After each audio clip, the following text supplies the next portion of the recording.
Linkle Liver Story. Although, given how Japanese mistranslate L's and R's into English, I'd say it's probably actually supposed to be Wrinkle River Story, is a top-down import-only adventure game on the Sega Saturn.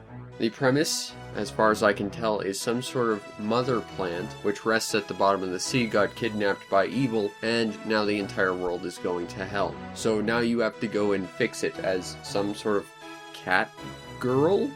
Despite the fact that the plot is only half clear to me because I don't understand the language entirely, the game itself is pretty much entirely easy to pick up and play without any sort of introductory course in Japanese. Seriously, you might lose out on the plot, but pretty much everything else is very intuitive and very easy to understand. It's a very basic, no-frills adventure game, but it does its job well. I do have a couple complaints about some very early in-game stuff though. First and foremost is the tutorial. They start you out with attacking a basic target that won't do any damage and just sort of teleports around the room. That's not bad because it does give you the idea of how to attack opponents, but it goes on for an absurdly long time, and as the test progresses, your target starts moving faster and faster. Now this isn't a necessarily bad idea, except its movements are random and you actually start out with a very slow weapon, thus making it incredibly frustrating. Now beyond that, the only other thing about the tutorial that really annoyed me was just how to perform dashes, because the second test in the tutorial is how to dash, and unintuitively to dash you have to jump twice. Now I'm not against this, but there just doesn't seem to be all that much correlation between jumping and dashing. It doesn't make a lot of sense to me.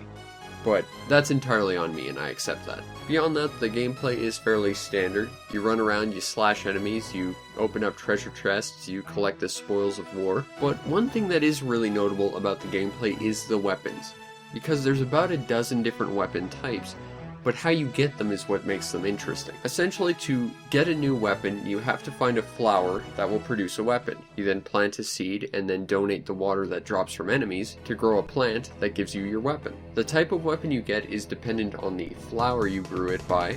If you plant your seed near a flower that specializes in speed, you'll get a faster attacking weapon. If you plant it in between one that's faster and more damaging, you'll get one that's sort of in between those two stats. It's a really neat system. And beyond the basic statistical power of a weapon, there's also weapon levels as well as weapon elements. And these are differentiated by your seed.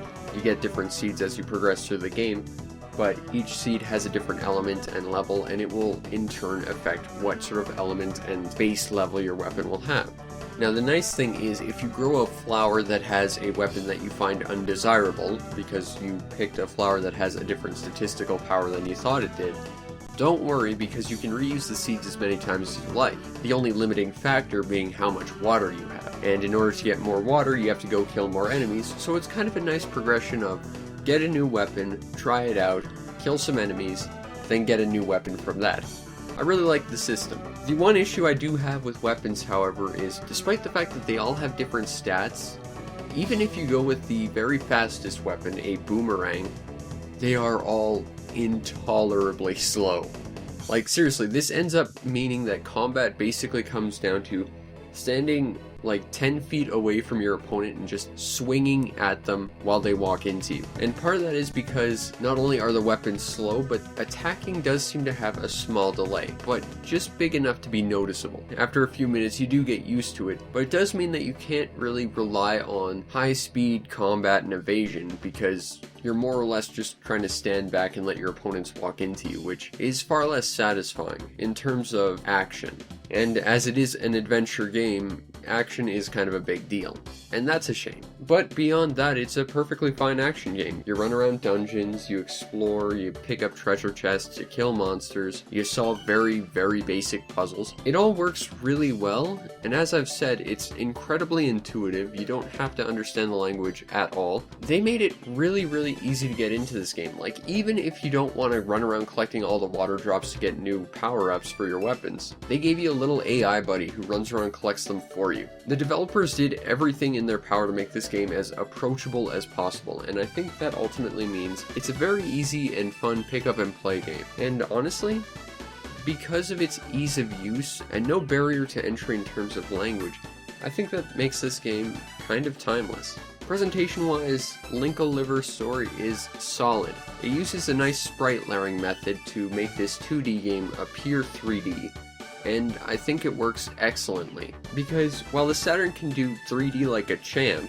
the real strength of the Saturn was its excellent ability to pull off 2D sprites. So to use 2D sprites to create a sort of 3D appearance was a clever way to utilize the strengths of the system. Audio-wise, the soundtrack is fitting. It works very well for what it's trying to do, although I don't think it's terribly memorable. I do think that the soundtrack is good. Now, weirdly enough, for a Japanese Saturn import, Linkle Liver Story is actually not as inexpensive as most of them. My copy cost about $20, and it seems to sit between $20 and $40 pretty solidly, which is kind of weird because typically your average Saturn import game is very, very inexpensive. And then, of course, you've got like the 1%, which are several $100s. But this one kind of sits in the middle, which I don't see too often with Saturn imports. It doesn't seem to be terribly common either, but it is a fun game, and if you're looking for an interesting adventure, this one's probably not that. But it is a solid adventure, and if you're looking for another top-down adventure, this is a good one. It doesn't really break the mold in any real way, but for the most part it is a solid game, aside from one or two bits of unintuitive design. But beyond that, Linkle Liver Story is a solid pickup for your import Sega Saturn.